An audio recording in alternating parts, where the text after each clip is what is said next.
Mr. Diamond, you are neighbors, I assume, with the defendants, Ms. Roldan and Mr. Nettles. Is that correct? Yes. How long have you lived in your house? I've lived there 10 years. And what about you, Ms. Roldan? 2 years. And you, sir? 2 years. You moved in together? Yes. And how long has it been since you've gotten along? The first 2 to 3 months that we moved in, it went sour maybe September or October of 2012. Do you want to tell me why? Yes, Your Honor. I met the neighbors across the street. When we first moved in, they came over, were very friendly, welcome to the neighborhood. Across the street? Yes, actually across from Mr. Diamond. Okay, do you live right next door to I him? live right next door. Go ahead. A few days go by, and Mr. Diamond comes to the house and asks if he could speak with us for about 5 minutes. I said, of course, come in, sit down. And he just stated, I noticed that you had been speaking with Melanie and Steve, who are the neighbors. I've had many problems with them before. They've cost me thousands of dollars in damages. If you continue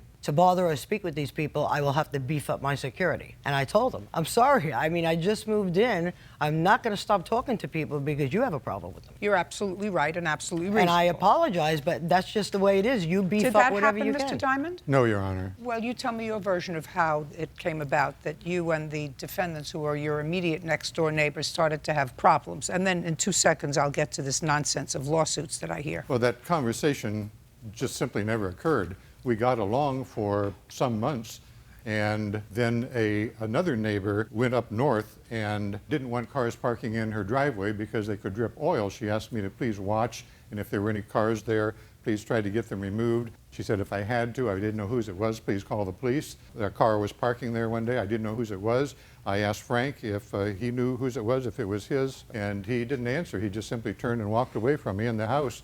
So I didn't know whose it was. I then called the police. Police came out. By that time, it had been removed. Apparently, it was a friend of his, and ever since then, there seemed to be a good bit of tension between us. Okay. I probably believe both of you. Actually. That's not But true. I'm sorry, Your Honor. Just a second. He knows that was my car. Just a second. I believe a version. Okay. I believe a version All right. of what both of you were saying. I believe an incident happened with a car, was your car, and he was being a stickler. And I believe that the conversation that you relayed, or a version thereof, took place 2 years ago. So this has been an ongoing dispute. Now, I'm going to give each of you no more than 3 minutes of my time to further add to this animus that exists between the two of you, because I don't think I'm going to be able to resolve it. I think it's all a bunch of nonsense, your claim and your counterclaim. Your counterclaim was really as a result of his claim. Is that correct? No, ma'am. Yeah, well, my neck is... No, listen to me. You didn't file a lawsuit against him until he filed this complaint against you, and then you filed a counterclaim. Right. Okay, Mr. Diamond.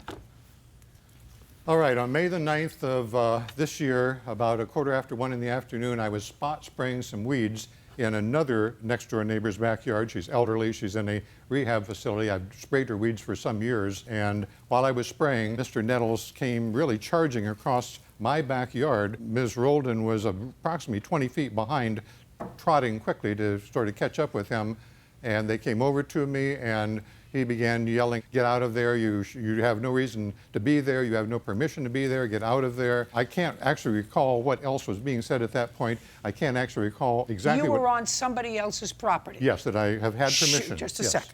I don't know whether you had permission, that's hearsay. You were on somebody else's property spraying weed killer. Yes. And does that property abut the defendant's property? No. Okay, go ahead. And quite a bit of hollering was occurring back and forth. At that point, abutting to that property where I was spraying weeds is where Mr. Brown lives, and he came out of his house because of the ruckus. I can continue, or he can continue if you would like. I didn't actually catch everything he was saying. Could you stand up, Mr. Brown, please?